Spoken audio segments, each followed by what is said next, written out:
সরাসরি যে ছবি আপনাদের দেখাবো, মমতা বন্দ্যোপাধ্যায়ের প্রচার কর্মসূচি মিছিল, একদম যে মিছিল শুরু হয় সুকান্ত সেতু থেকে। তবে এই মুহূর্তে দেখতে পাচ্ছেন কখনো মিছিল পায়ে হেঁটে, কখনো আবার বাইকে চেপে মমতা বন্দ্যোপাধ্যায়ের প্রচার কর্মসূচি চলছে প্রার্থীদের সমর্থনে। এই মুহূর্তে ঢাকুরিয়া ব্রিজ থেকে গোলপাড় পর্যন্ত বাইকে সওয়ার হয়ে জনসংযোগ মমতা বন্দ্যোপাধ্যায়ের। এরপর আবারও হাঁটা শুরু করেন মমতা বন্দ্যোপাধ্যায়। সুকান্ত সেতু থেকে এই মিছিল শুরু হয় এবং সেই ছবি আপনাদের দেখাচ্ছি। সুকান্ত সেতু থেকে মিছিল শুরু হয়, গোপালনগর ক্রসিং পর্যন্ত এই প্রচার কর্মসূচি হওয়ার কথা। তার মাঝখানে এই যে ছবি দেখাচ্ছিলাম, ঢাকুরিয়া ব্রিজ থেকে এই বাইকে সওয়ার হয়েছেন মমতা বন্দ্যোপাধ্যায়। গোলপাড় পর্যন্ত বাইকেই সওয়ার মমতা বন্দ্যোপাধ্যায় প্রার্থীদের সমর্থনে। টালিগঞ্জের প্রার্থী অরূপ বিশ্বাস রয়েছেন, যাদবপুরের প্রার্থী তৃণমূল কংগ্রেসের দেবব্রত মজুমদার, এই পাশাপাশি রাসবিহারের প্রার্থী দেবাশিস কুমারও রয়েছেন প্রার্থীদের সমর্থনে। মমতা বন্দ্যোপাধ্যায়ের এই প্রচার মিছিল কখনো বাইকে সওয়ার হয়ে যেতেও দেখা যাচ্ছে মমতা বন্দ্যোপাধ্যায়কে। শ্রেয়সী গঙ্গোপাধ্যায় রয়েছেন প্রতিনিধি আমাদের সঙ্গে। শ্রেয়সী,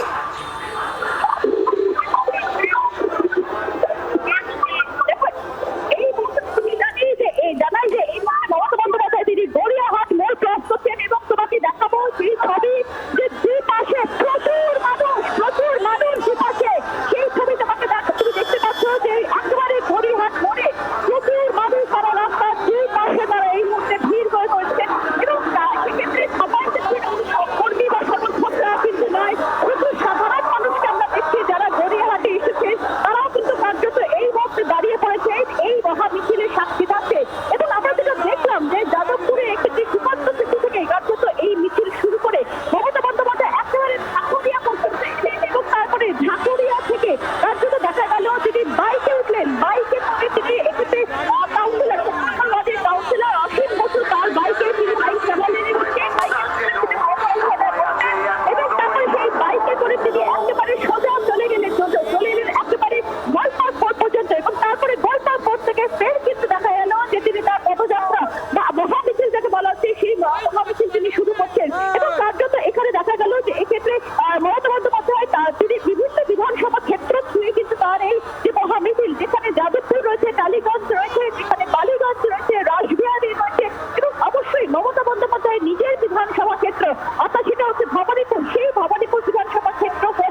বন্দ্যোপাধ্যায় সেই প্রচার কর্মসূচি এই মুহূর্তে কিন্তু চলছে এবং প্রচুর মানুষ আমরা দেখতে পাচ্ছি যে গড়িয়াহাট মোড় তিনি যখন ক্রস করছিলেন তখন সেখানে প্রচুর সাধারণ মানুষ, যে মানুষ হয়তো বাজার করতে এসেছেন তাদেরকেও আমরা দেখলাম যে তারা রাস্তার দাঁড়িয়ে আছেন দুপাশে মমতা বন্দ্যোপাধ্যায়কে দেখার জন্য এবং অবশ্যই তাদের হাতেও ফোন রয়েছে, সেই ফোন দিয়ে তারা ছবি তুলছেন। এবং আরো একটা জিনিস জানিয়ে রাখি যে বিভিন্ন যে দোকানগুলো রয়েছে আমরা দেখতে পাচ্ছি যে সেই সমস্ত দোকানে যারা কর্মরত যারা রয়েছেন তারা নির্দিষ্টভাবে একটা ইউনিফর্ম পরে রয়েছেন, সেখান থেকে তারা দোকান থেকে তারা বেরিয়ে আসছে এই মহামিছিলের সাক্ষী থাকছে মমতা বন্দ্যোপাধ্যায়কে দেখতে। তাহলে সামগ্রিকভাবে এই মিছিল কিন্তু এই মুহূর্তে চলছে এবং এই মিছিল এই মুহূর্তে কিন্তু তোমাকে বলবো যে একেবারে বালিগঞ্জ ফাঁড়ির থেকে এই মিছিল এই মুহূর্তে এগিয়ে যাচ্ছে মমতা বন্দ্যোপাধ্যায়ের নেতৃত্বে। এই মিছিল কিন্তু এই মুহূর্তে বালিগঞ্জ ফাঁড়ির থেকে